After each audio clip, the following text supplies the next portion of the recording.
बिस्मिल्लाहिर्रहमानिर्रहीम। अस्सलाम वालेकुम। कैसे हैं आप सब।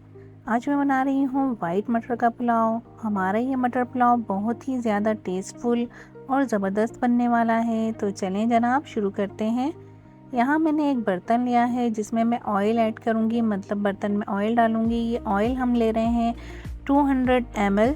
तो आप भी ऑयल 200 ml लीजिएगा, क्योंकि ये मेरी रेसिपी है वो 1.5 किलो राइस की है। 1.5 kg राइस मैंने लिए थे। यहाँ मैंने 3 अदद प्याज ली थी दरमियाने साइज़ की, जिन्हें मैंने बारीक कट कर लिया था।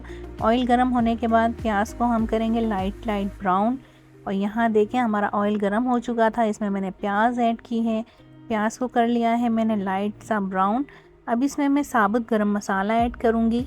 ये साबुत गरम मसाला है, इसमें सफ़ेद ज़ीरा है, काली मिर्च है, लौंग है, दालचीनी है, बड़ी इलायची है और 2 बादियानी के फूल हैं। अभी मैंने इनको भी साथ में मिक्स कर दिया है। यहाँ अदरक लहसुन का पेस्ट है, वो भी मैंने देखें इसमें मिक्स कर दिया है। अच्छी तरीके से अदरक लहसुन के पेस्ट के साथ हम इसे भूनेंगे। यहाँ हमारा अदरक लहसुन का पेस्ट भून चुका है। मैंने मटर लिए हैं 1 kg, जिन्हें छीलने के बाद तो हमारे मटर रह गए हैं ½ kg से थोड़े से ज़्यादा होंगे ये। यहाँ इन्हें भी मैं अच्छी तरीके से मिक्स कर दूँगी।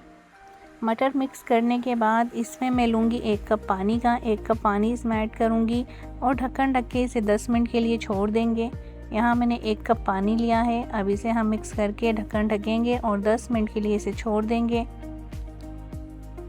हरी मिर्च मैंने ली थी 8 से 10 अदद, जिन्हें मैंने मोटा मोटा कट कर लिया था। ये देखें 10 मिनट हो चुके हैं।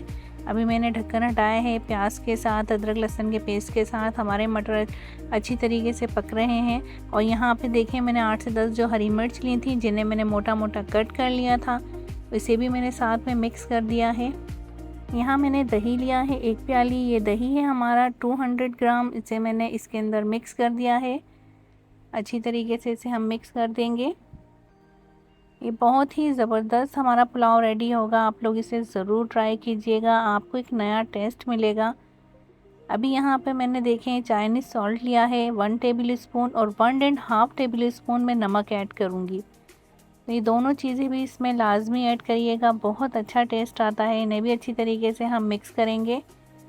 और यहाँ मैंने 8 से 10 अदद लाल वाली गोल मिर्च ली हैं, ये भी मैं इसमें ऐड करूँगी। अच्छे से इसको मिक्स करेंगे। मिक्स करने के बाद इसे ढक्कन ढक के हम तकरीबन 10 से 15 मिनट छोड़ देंगे। यहाँ 15 मिनट के लिए मैंने इन्हें छोड़ दिया था। और यहाँ देखें माशाल्लाह से बहुत ही ज़बरदस्त खुशबू भी आ रही है और हमारे मटर भी गल चुके हैं। अब इसमें मैं 3 गिलास पानी ऐड करूँगी, क्योंकि हमारी जो राइस हैं वो हैं 1.5 किलो 1.5 kg, जिन्हें मैंने आधा घंटा पहले भिगो दिया था। यहाँ पे मैंने 3 गिलास पानी लिया है राइस के हिसाब से। इसे अच्छी तरीके से मिक्स करेंगे और उबाला आने तक हम इसे पकाएंगे। पानी के अंदर उबाला आने से पहले मैं इसमें नींबू ऐड करूँगी। यहाँ मैंने 1 नींबू लिया है, वो भी मैंने इसमें ऐड कर दिया है। पानी के अंदर उबाला आ जाएगा, उसके बाद हम इसमें राइस का ऐड करेंगे। ये देखें पानी के अंदर उबाला आ चुका है और जो राइस मैंने लिए थे, जिन्हें मैंने आधा घंटे के लिए भिगो दिया था, वो राइस भी मैंने इसमें ऐड कर दिए हैं। अच्छी तरीके से इसे मिक्स कर देंगे। उसके बाद मैं इसका नमक चेक करूँगी। अभी इसमें हम नमक चेक कर लेंगे, कम या ज़्यादा होगा तो हम इसे और थोड़ा सा ऐड करेंगे, लेकिन नहीं, यहाँ पर नमक हमारा पूरा था। मैंने ढक्कन ढक के इसको पकने के लिए छोड़ दिया था। यहाँ देखें पानी भी खुश्क हो चुका है राइस का। इसे हम दम लगा देंगे। बहुत ही बेहतरीन खुशबू आ रही है, हमारे बहुत बेहतरीन राइस रेडी होने वाले हैं। अभी मैं इसे दम लगा दूँगी। 20 मिनट गुजर चुके हैं और यहाँ पे हमारा मटर पुलाव हो चुका है रेडी। और यहाँ देखें दम लगाया था हमने, हमारे मटर पुलाव का दम बहुत अच्छे से लग चुका है। बहुत ही बेहतरीन खुशबू आ रही है, बहुत ही टेस्टफुल तैयार हुआ है। मेरी रेसिपी को ज़रूर ट्राई कीजिएगा, आपको एक बहुत ही बेहतरीन सी रेसिपी बनाने के लिए मिलेगी।